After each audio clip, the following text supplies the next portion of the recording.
হরে কৃষ্ণ।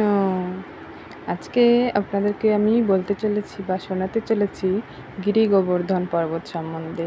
ভগবান নিজের কনিষ্ঠ আঙুলের দ্বারা গিরি গোবর্ধন পর্বতকে তুলে রেখেছিলেন, সেই কাহিনীটা আজকে আপনাদেরকে বলবো।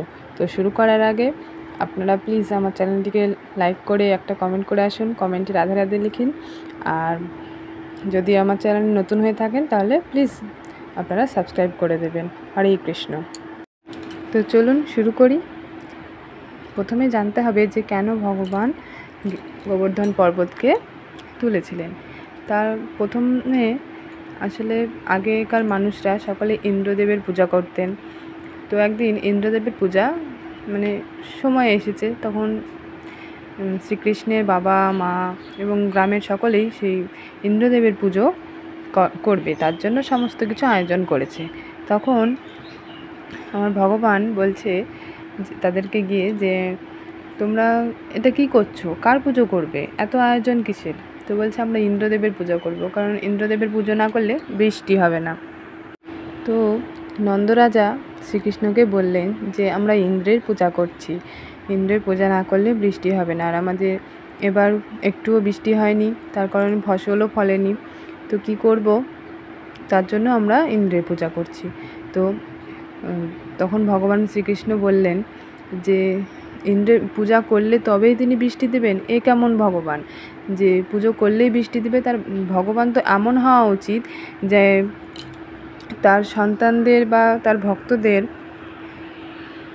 কোনো কিছুর বিনিময়েই তাদেরকে কিছু দেওয়া। যেমন মা আমাদেরকে নিঃস্বার্থভাবে ভালোবাসে, ঠিক তেমনই ভগবানেরও তো উচিত যে তার ভক্তদেরকে নিঃস্বার্থভাবে ভালোবাসবে।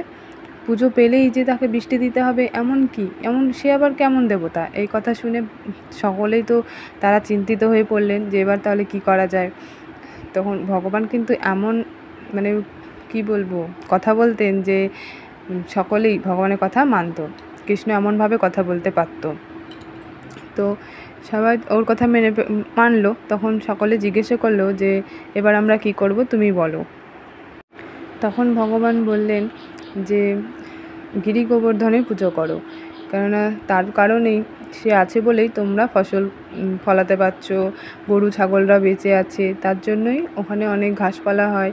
তো তোমরা গিরি গোবর্ধনের পুজো করো। তখন সকলেই ভগবানের কথা মেনে নিয়ে পুজো করতে যাচ্ছিল, কিন্তু তবুও তারা একবার ভাবলো যে যদি ইন্দ্রদেবতা রেগে যায়। তো গোপাল তাদেরকে বলল যে কিচ্ছু হবে না, তোমরা গিরি গোবর্ধনে পুজো করো। তখন সকলেই গিরি গোবর্ধনে পুজো করলো। পুজো করার পর যেসব ফল মিষ্টি সব কিছু তাকে অর্পণ করেছিল, সেগুলো তখন গিরি গোবর্ধন তো আমাদের ভগবান একদম শ্রীকৃষ্ণ, তখন সেইগুলো নিজেই ওখানে প্রকট হয়ে সব কিছু নিজে গ্রহণ করে নিল। এই দেখে তো সকলে খুব একদম অবাক হয়ে গেল এবং খুশিও হলো। তো তারপর বৃষ্টি হলো এবং তখন ইন্দ্রদেবের একজন অনুচর এসব পুজো করতে দেখে ইন্দ্রদেবকে গিয়ে বললেন যে আপনার পুজো না করে ওরা গোবর্ধনের পুজো করেছে। তখন তো ইন্দ্রদেব একদম পুরো ক্ষেপে গেছে। তখন সে বজ্রবিদ্যুৎ সহ একদম বৃষ্টি শুরু করলো, প্রচুর পরিমাণে বৃষ্টি হতে লাগলো। তখন পুরো গ্রাম একদম ভেসে যাওয়ার মতো। তখন এবার কি করবে? গোপাল তখন বলল তোমরা গিরি গোবর্ধনের কাছে চলো। তখন পুরো গ্রামবাসীকে সকলকে গিরি গোবর্ধনের কাছে নিয়ে আসলো এবং নিয়ে আসার পর সবাই মিলে তখন গিরি গোবর্ধনকে ওঠানোর চেষ্টা করলো। গোপাল বলল সকলে চেষ্টা করো, ঠিক উঠে যাবে।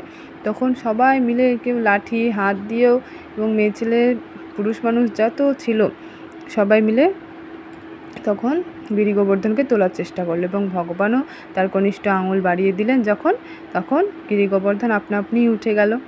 উঠে গিয়ে তখন সকলেই লাঠি, আপনারা যেমন দেখতে পাচ্ছেন স্ক্রিনে যে লাঠি ধরে সকলে দাঁড়িয়ে আছে।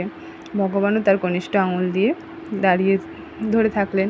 একই ভাবো 7 দিন ধরে বৃষ্টি হলো। আর বৃষ্টি শুধু না, ইন্দ্রদেব তখন যুদ্ধ করবে কৃষ্ণর সঙ্গে। সে তো জানে না যে কৃষ্ণকে, আমাদের যে স্বয়ং নারায়ণ শ্রীহরি আমাদের ভগবান শ্রীকৃষ্ণ, সেটা তো সে জানে না। তখন সে তার যত রকমের অস্ত্র ছিল সবগুলো প্রহার করতে লাগলো গোবর্ধনের ওপর, শ্রীকৃষ্ণের ওপর।